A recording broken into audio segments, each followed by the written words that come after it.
This woman got life in prison after murdering a stranger during a citizen's arrest. In 2019, 25-year-old Hannah Payne witnessed 62-year-old Kenneth Hearing hit another car when he drove through a red light. And even though Hannah was not involved in this car accident, she pulled over and called 911. Hannah then saw Kenneth come out of his car, and based on his demeanor, she was convinced that he was drunk. Kenneth then drove off, and that's when Hannah got in her car and went after this man despite the 911 dispatcher telling her not to. She claims that she was trying to catch up to Kenneth to write down his license plate but was attacked by him, so she grabbed her gun and the trigger accidentally went off, instantly killing him. But a witness who saw some of it unfold said that Hannah was the aggressor and that she pulled out her gun to shoot him. Hannah denied this and said that she acted in self-defense, but the prosecutors accused her of trying to play cop when the accident didn't even involve her to begin with. It turns out that Kenneth was unarmed and had no drugs or alcohol in his system during the altercation. So with all that being said, on December 12, Hannah was sentenced to life in prison with the possibility of parole in 43 years.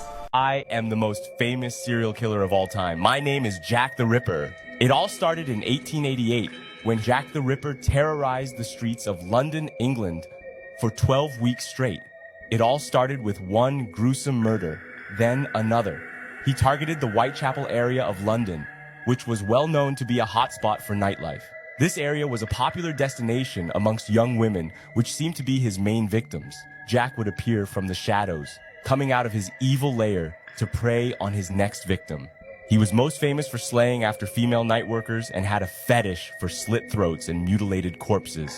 On one occasion, it was speculated that he munched on one of his victims' kidneys. His victims used to drink in the local pub, and it was said that he would stalk the streets waiting for one of them to leave, and that's when he would make his vicious attacks. What makes this story even more scary is the fact that Jack the Ripper was never, ever found.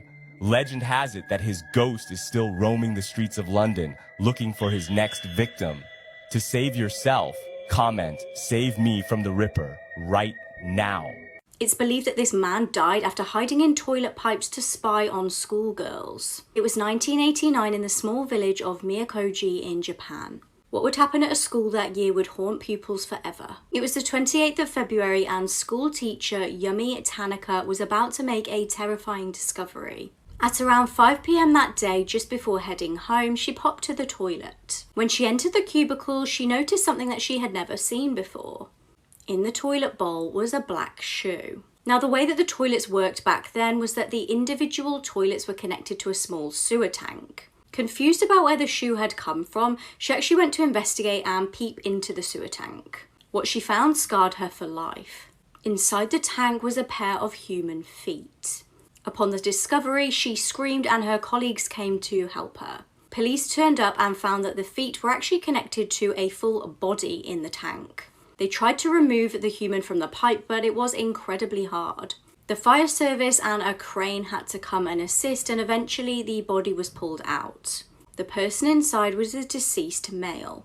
He was obviously at this point covered in feces, and his cause of death was found to be hypothermia. The man was identified finally as 26-year-old Naoyuki Kano. It was determined that he had been deceased for a couple of days, and it seemed like he'd voluntarily got into the toilet pipes. They concluded that he had squeezed himself in a likely attempt to peer up and spy on women using the toilet.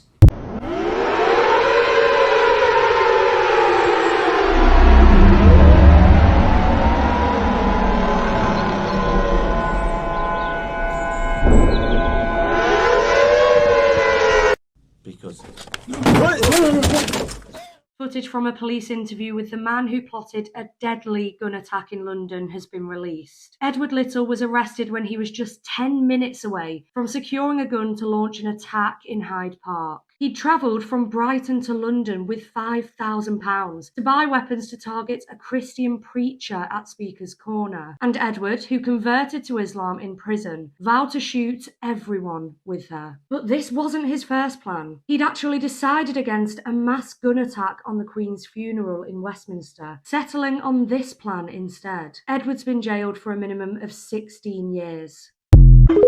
You will never go near the woods again if you watch this documentary. It is about hunters and people who specialize in being in the wilderness who just vanish without a trace. And I'm not talking like they wander into the woods and just go missing. In one of these cases, a guy went into the woods with a group of his friends and they went hunting. He was only about a couple of feet away from them when suddenly they turned around and he was gone. In many of these cases, massive search parties are released to try to find these people, and they are never found. A couple of theories are discussed in this doc, like paranormal theories, Sasquatch theories, ideas that maybe they fell into crevasses. If trained professionals are going missing in the wilderness, you bet your ass I'm not going anywhere near the woods. Let me know in the comments if you've ever experienced anything weird in the wilderness, and hit follow for more docs to watch. This is the Russian lathe incident, one of the worst things ever recorded explained. The video that I'm about to explain to you has left many people traumatized, so whatever you do, don't go looking for it. The video is pretty short, coming in at 52 seconds in length, and it's not known where in Russia this took place. And it's a mystery to how this footage made its way onto the internet. As you play the video, you see a man walk towards the lathe machine, which he assumes is off. The man is wearing baggy clothes and some kind of jacket, and wearing loose clothing around a lathe machine is a no-no, since it can be sucked up into the machine, as this man found out. After the man approaches the machine, he seems to reach over it, but the rotating pole seems to get stuck on one of his sleeves, and it then drags the man into the machine. Initially, it doesn't kill the man, instead it traps his arm around the rotating pole and the machine appears to have stopped. But after a couple seconds, the machine seems to start again, and this time dragging the poor man's entire body into the machine, rotating it around and around and around. As his limbs hit the ground after each rotation, you see red mist appear, and after a few more seconds, chunks of flesh and body parts start to fly off the machine. A man then walks into the shot and he sees what's happening to his coworker. And with a look of shock, he quickly turns off the machine, but it was too late. His coworker's body has been completely torn apart into multiple pieces, and the machine is a bloody mess. There are a collection of still images from the aftermath of the incident which shows how unrecognizable the man's body is. In one photo, you see what appears to be a tibia with no flesh around it lying on the ground. And in another photo, you see the victim's severed and crushed head underneath the machine. It's absolutely disturbing and awful to look at. This video is hard to explain and hard to watch. It's extremely gruesome and disturbing, and I really don't recommend looking for it. During the funeral, this raven discovered what happened next. It's been confirmed. Ruby Frankie officially apologizes publicly to her children and her family from prison through a statement through her lawyers. This is crazy. Guys, make sure and click the plus sign. I'm going to have more on this you don't want to miss. Sound off in the comments and tell me what you think. But take a look at this, and then we have a lot to discuss. During Ruby Frankie's incarceration in Washington County Jail over the past few months, she is actively engaged in an introspection that has allowed her to reset her moral compass and understand the full weight of her actions. Miss Frankie is committed to taking responsibility for the part she played in the events leading up to her incarceration. Demonstrating a sincere dedication to personal growth and rehabilitation, she has actively begun the process by reaching out to members of her family. Through heartfelt apologies, she seeks to mend relationships and contribute positively to the healing journey of her family. Ruby and her lawyers have been fairly quiet. We've had maybe a little statement here and there, and same with Jody. Jody, we haven't heard anything from her side whatsoever. And now with all of this, we're hearing that she is taking a plea deal and she has turned on Jody. Let me tell you what my concerns are. And I'll go more into detail about this later, but my concerns are this was planned from the beginning. I've been saying from the beginning, to me, it looks like Kevin is trying to find a way to protect Ruby in all of this, and he just wants to get his family back, including her. And I'm wondering if this is just a step towards doing all of that, but can we trust these two to have their children? Because even though she's trying to turn it all on Jody, remember, they were doing abusive behaviors in front of cameras way before Jody was there. What do you guys think about this? Tell me your thoughts. Do you think she's actually sorry? Sound off in the comments and click the plus sign. I've got more coming.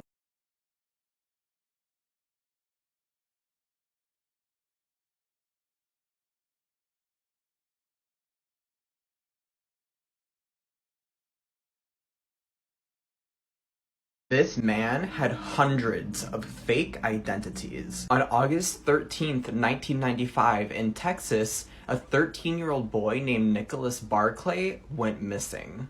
3 years later, Nicholas was found, but he was all the way in Spain. He claimed he had been trafficked, and since authorities had no reason to not believe him, they sent him back home to the US. But in reality, the person that came back to Barclay home was not Nicholas, although this person's identity would not be known after months of being in the US. It wasn't until this person was heavily questioned by a private investigator that he finally confessed. The person who had taken Nicholas's identity was a Frenchman named Frederick Borden, who found out about Nicholas's case through an American hotline for missing children. Nicholas is still missing till this day. Breaking news, a woman has jumped off the 36th floor of her apartment building after getting in a fight with her husband. The mother of two and wife of a successful surgeon jumped from the 36th floor of her apartment building on Thursday evening. They said she was found on the ground with injuries consistent with a fall, according to the coroner, around 6:45 p.m. When emergency responders arrived on the scene, she was in critical condition and rushed to the hospital. However, she succumbed to her injuries later that day. Authorities believe the mother of two jumped after she was confronted by her spouse regarding her drinking habits. However, her husband says that there was no fight and he, quote, wasn't even home when the tragedy unfolded. He went on to say, quote, she was the love of my life, my soulmate. I am devastated. The luxury apartment building has a roof terrace, and that is on the 36th floor, and they believe that is where she jumped. They also confirmed that that is the highest point of the building anyone could reach. Neighbors said that the railing that she went over was really high, about 4 feet tall. Authorities said the investigation is ongoing. However, they do not suspect any criminal activity at this time. However, at this time, authorities have yet to categorize it as her taking her own life. She and her husband were just 11 days short of celebrating their 16th wedding anniversary. I'll keep you guys updated. What do you think? Drop in the comments. The 3 early signs of a serial killer are widely known as hurting small animals, setting fires, and wetting the bed into your teenage years. This is known as the McDonald triad, but it's not necessarily accurate. Instead, abuse during childhood is a much stronger indicator that someone will become a violent adult. Gary Ridgway hated his mother due to her abuse of his father and her molestation of him. And he went on to murder 48 women. Eileen Wuornos was horrifically abused in childhood. Edmund Kemper hated his verbally abusive mother and even cut out her larynx and threw it in the garbage disposal. The 3 pieces of the McDonald triad can be a sign that someone is experiencing pain, distress, or bullying. Psychologists think that fire could be a demonstration of emotion. Small animals can be used as a placeholder for the older, stronger person that's hurting that child. And bedwetting can be, but not always, a sign that molestation is happening in the home. And my favorite theory is that severe head injuries in childhood can make someone go on to kill. A brain injury can severely impact emotional regulation and decision-making. Football player Aaron Hernandez had multiple concussions throughout his life, and after he passed away, they examined his brain and said it was one of the worst cases of CTE they'd ever seen. Gary Hilton got hit on the head as a kid so bad that he was partially scalped. He was a serial killer that robbed and killed multiple people in national parks. And then Candy Montgomery's famous defense was that she had gotten hit on the head as a kid and then was shushed in her pain, and that's why she went on to axe another housewife like 31 times or something like that. I'll link my video on it. Ted Bundy insisted that he had a good childhood, but I feel like he might have been lying. And Jeffrey Dahmer's parents had a really bad relationship, and his father said that he did get hit on the head as a little kid too. Let me know what you guys think creates a serial killer, and follow for more. Oh no.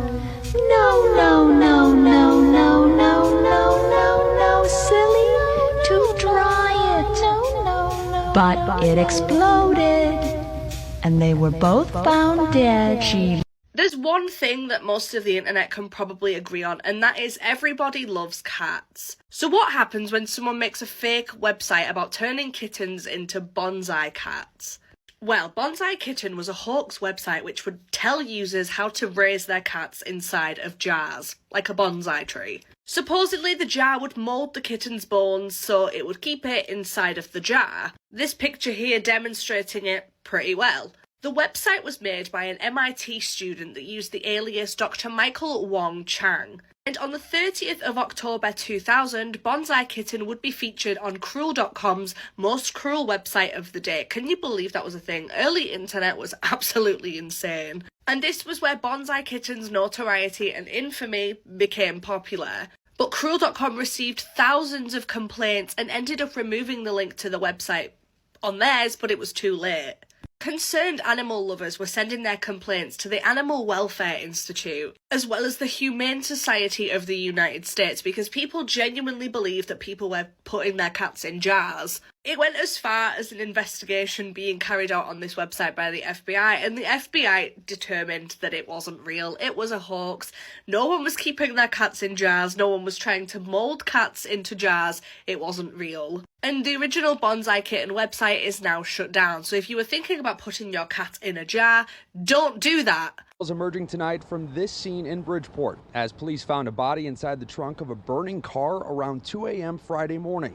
Community activist Andrew Holmes says the victim is a 15-year-old boy from the north side. He met with the mother of that teen earlier today. She's trying to hold her memories in of her baby. And the things that she talked about was only his smile. He can light up a room. And you know, the disturbing part about this is her only child.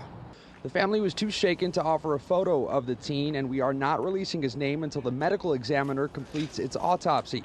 But Holmes says the victim was a student at Menta Academy on Chicago's South Side. Holmes says he was shot multiple times in the chest in another part of the city before his remains were driven down to this alley and lit on fire near South Parnell in Bridgeport. We understand that that car was stolen from possibly Lansing out in the suburbs from an auto shop. Hopefully those security footage can shed some light on that too. The registered owner of the vehicle told ABC7 that he initially had no idea what unfolded Friday morning as his vehicle had been in the shop undergoing repairs. Residents in Bridgeport are now asked to check their Ring cameras, and a $1,000 reward is being offered by these community activists for any information that leads to an arrest and conviction. Parents, also ask your children, maybe if your kids go to Men's Academy, ask your children if they heard anything. We need information to help the detectives bring this case to justice. So we did just hear from the medical examiner that the cause of death for that 15-year-old boy was a shot to the neck and chest. So we'll soon learn the identity of that boy. In the meantime, police asking anyone who has any information that may help this, just reach out to Chicago Police. Here's a Christmas horror story about forbidden love at Costco and murder. Two Costco employees in Coventry, England, 41-year-old Roger Cooper and 34-year-old Samina Imam, were having an affair. Samina was just one of Roger's 3 lovers. He lived with his girlfriend Susan Potts, and he was also hooking up with another Costco employee. Roger was a manager at Costco, and Costco strictly forbids romantic involvement between co-workers in management positions. After 2 years into the affair, Samina gave Roger an ultimatum. Leave your girlfriend or it's over. Roger promised to break things off with his girlfriend. Samina was elated and booked a 2-night stay at a hotel in Birmingham for herself and Roger. She paid more than £500 for the stay between Christmas Eve and Christmas Day. Roger, in the meantime, consulted with his brother David on how best to kill her. On Christmas Eve 2014, around 4 p.m., Roger and Samina left the Costco. They drove off in separate cars and then met up nearby. Samina then transferred her luggage for the hotel stay into Roger's car before the two headed to Roger's brother David's place for what she believed to be a quick Christmas present drop-off. Telephone evidence revealed Roger and Samina's arrival at David's around 5 p.m. It is believed she was murdered just moments after arrival, smothered to death by a chloroform-soaked tea towel pressed over her mouth. Computer printouts of David's eBay purchase history show he bought 200 milliliters of chloroform on December 8th. After the murder, Roger left David's home, leaving David with the responsibility of getting rid of Samina's body.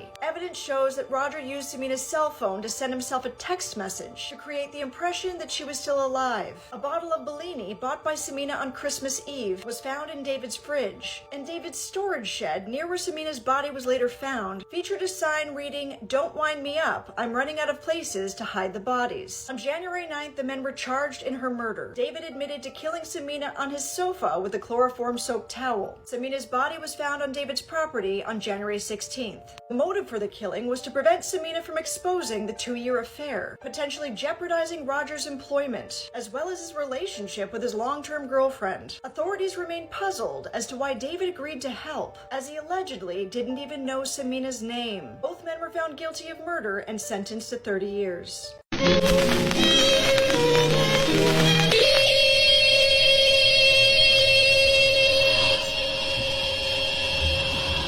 Iron Eyes Yeast presents Light Out. This girl went missing just hours after taking this selfie. It was June the 6th, 2014 in New York. That evening, 21-year-old Sarah Good was due to go to a party. She was the youngest of 9 siblings and had a big family. She was also the mother to a 4-year-old daughter, and one of her family members had offered to babysit for the evening. It was the first time she'd gone out in a long time, so she was very excited. She posed for this picture before heading to Medford to meet her friends. She had told her family that it was likely to be a late one, so they weren't initially too worried when she didn't return home. They figured that she might have just been letting her hair down and she would return home soon. However, the following day was her nephew's birthday party, and her family knew something was up when she didn't show up to that either. They all started looking for her and reported her missing on the 8th after failing to locate her. Then there was a discovery, and not a positive one. Worryingly, her car was found abandoned a mile away from her home.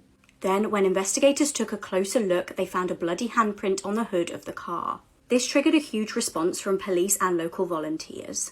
Locals were looking everywhere for the missing girl. Tragically, on the 12th of June, Sarah's body was discovered. She was found in a wooded area, and an autopsy revealed the horrors she had gone through. She had been AR'd and stabbed over 40 times. Police knew they needed to speak to people who were at the party that night. They were trying to place who would be the potential suspects. Police discovered some disturbing tweets that Sarah had posted, apparently referring to her ex and his mum. The ex was called DJ Watters, and she wrote, "So you know I live on a dead end, I see you creeping," on the 1st of June.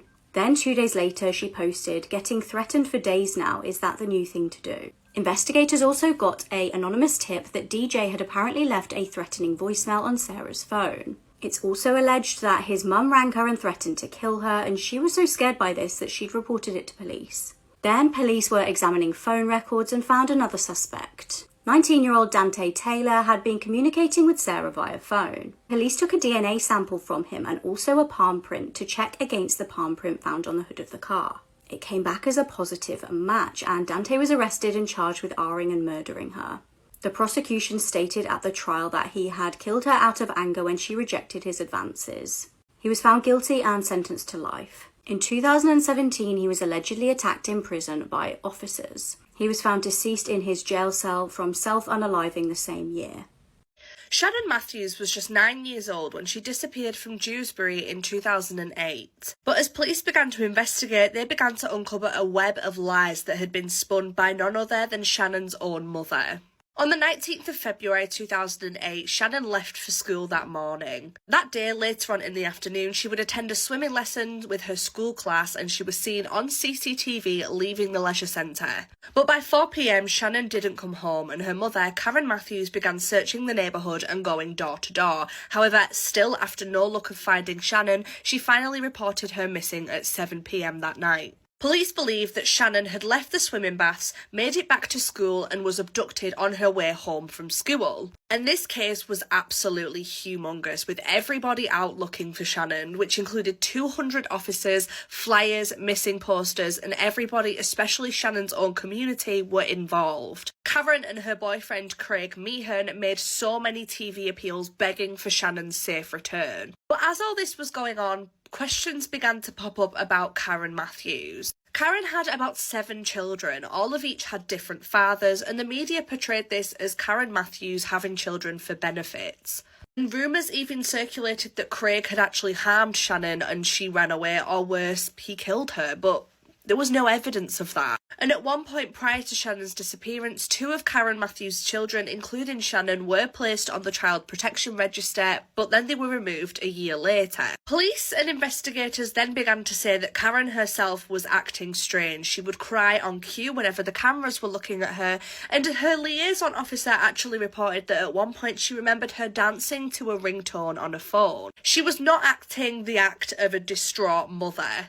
And police began to think that maybe Shannon had run away off her own accord, as when police searched the house, they found "I want to live with my dad" written on the wall by her bed. And weeks passed with still no answer to where Shannon was, but the investigation did begin to uncover something. The investigation then led to Mike Donovan's house, who was Craig's uncle. They knocked and there was no answer. However, a neighbour came out to see what they were there for, and this neighbour said that there was definitely someone in the apartment because they could hear footsteps. So police then broke down the door, and in the apartment as they searched, they found Mike Donovan and Shannon Matthews hidden inside of a bed, so like underneath the bed. But amazingly, she was alive and Mike Donovan was arrested. Upon a search of the flat, police found medication everywhere, and it was believed that Shannon Matthews had been medicated and sedated while she was in this flat. And Mike Donovan did confess to everything. However, there was a catch. He said that Karen Matthews had made him do it, Shannon's own mother. The idea was that they were going to fake Shannon's kidnapping to get the reward money. They were going to place her somewhere, and then one of them was going to find her and claim the reward money for Shannon. And that reward money was £50,000. And in this investigation, police also arrested Craig Meehan for possession of CP, but police then also arrested Karen Matthews, who of course claimed that he made it all up. For the CP charges, Craig Meehan was just sentenced to 20 weeks in prison. And Karen and Mike were given 8-year sentences. However, they only served half of those sentences, and it's believed that Karen Matthews and Craig are back together again, living under new identities. Not much information is known on where Shannon Matthews is now, but we can only hope that she is absolutely living her best life, because when she was younger, she was taken into foster care and she was kept out of the public eye and given a new identity, and I just hope that she's doing so well today.